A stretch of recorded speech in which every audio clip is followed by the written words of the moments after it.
మోడీ మారానని చెప్పేశాడా? ప్రజల సంకేతాన్ని పట్టించుకోవడం లేదా? అవే శాఖలు అవే మంత్రులకు ఇచ్చి మోడీ ఏం చెప్పదలుచుకున్నారు? 2024 ప్రజా తీర్పు దేశంలో ఏ మార్పులు తీసుకురాబోతుంది? తెలంగాణ కర్ణాటక ఫలితాలు దక్షిణ భారతదేశానికి గండం తప్పించాయా? అమ్మా న్యూస్ CEO జర్నలిస్ట్ కంది రామచంద్రారెడ్డి వీకెండ్ అనాలిసిస్.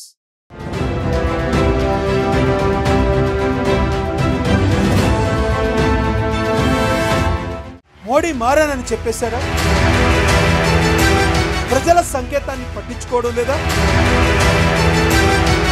అవే శాఖలు అవే మంత్రులకు ఇచ్చి మోడీ ఏం చెప్పదలుచుకున్నారు?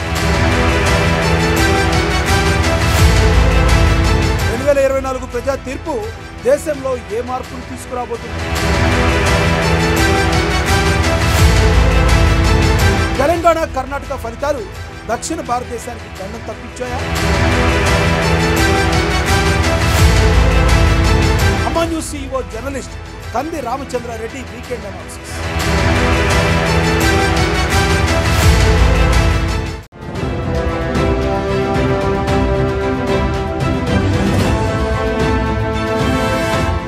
ప్రధాని నరేంద్ర మోడీ నినాదం అబ్కీ బార్ 400 పార్ నినాదం ఫలవంతం కాదని మనం ముందే చెప్పుకున్నాం. అదే సందర్భంలో ఇండియా కూటమి కూడా మెజార్టీ మార్కును టచ్ చేయలేరని విశ్లేషించాం. అదే జరిగింది. ప్రభుత్వాన్ని ఏర్పాటు చేసేందుకు షరతులతో కూడిన ప్రజామోదాన్ని నరేంద్ర మోడీ పొందారు.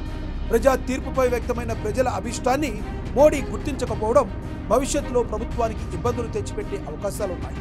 నేను దేవదూతను, సర్వం నేనే, మోడీ గ్యారంటీ అంటూ ఏకపక్ష పోకడలకు వెళ్లిన మోడీని ప్రజలు మెజారిటీ తగ్గించి కట్టడి చేశారు. ఇది మోడీ గుర్తిస్తారా, గుర్తించి మారతారా అన్నవి సమాధానం లేని ప్రశ్నలు. మోడీ హయాంలో అనేక రంగాల్లో విజయాలున్నాయి. ఆర్థిక వ్యవస్థతో పాటు పలు రంగాల్లో అత్యంత అధ్వాన స్థితికి చేరాయన్న విశ్లేషణలు ఉన్నాయి. ప్రభుత్వ విధానాల్లో తమ పాలనా శైలిలోనూ మౌలిక మార్పులు రావాలన్న ఓటర్ల హెచ్చరికను మోడీ మనసున పెట్టుకుంటే పాలన బాగుంటుంది, కొత్తగా వికసిస్తుంది. అయితే పాత ప్రభుత్వంలో ఉన్న మంత్రులే ఈ కొత్త సర్కార్లోనూ కొనసాగుతున్నారు. గతంలో వారు ఏ మంత్రిత్వ శాఖలు నిర్వహించారో ఇప్పుడు అవే శాఖలు సారథ్యం వహిస్తున్నారు. మరి ఆ విధానాలు కూడా అవే, మార్పు లేనివి, మారనివి. ఈ యథాతథ పరిస్థితి కొనసాగించడం ప్రజా తీర్పును పరిహసించడమే. ఇది దేశానికి కానీ ఎన్డీఏకు కానీ గౌరవం పెంచే విషయాలా, స్పష్టం చేసే అంశాలా అన్నది కాలమే తేలుస్తుంది.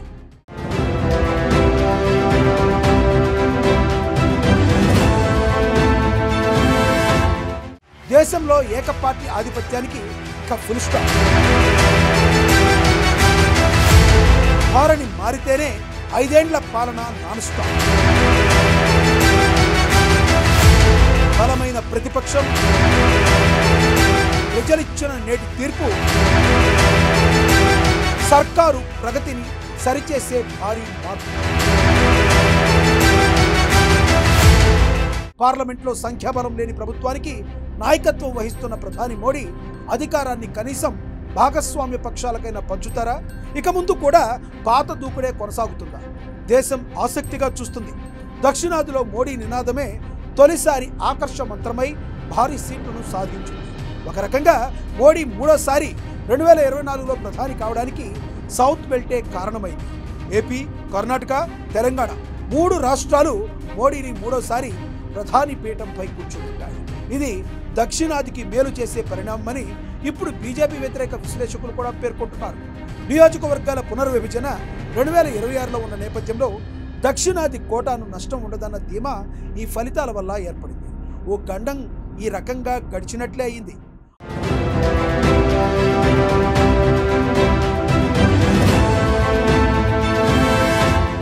వారణాసిలో ప్రియాంక పోటీ చేస్తే మోడీది ఓటమి బాధ్యత. రాహుల్ నోట ఇప్పుడు కొత్త మాట.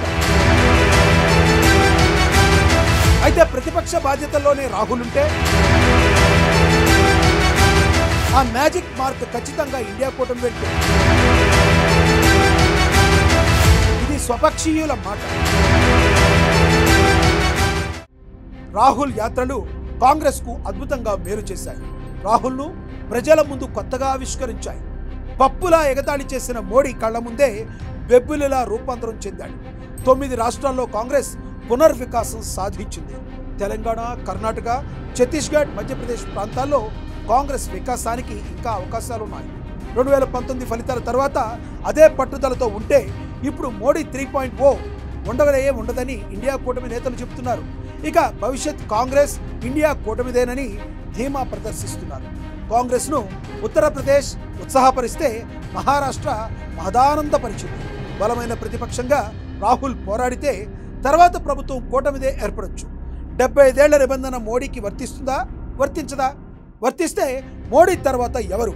ఈ ఎన్డీఏ ప్రభుత్వం ప్రజల్లో ఉన్న అపోహలు తొలగించి సుపరిపాలన అందిస్తుందా? రాహుల్ బలంగా పోరాడి భరోసానిస్తారా? క్షేత్రస్థాయి నుండి కాంగ్రెస్ పునరుజ్జీవం పొందుతుందా? ఇవే రానున్న రోజుల్లో దేశ రాజకీయ ముఖచిత్రాన్ని నిర్ణయించే అంశాలు.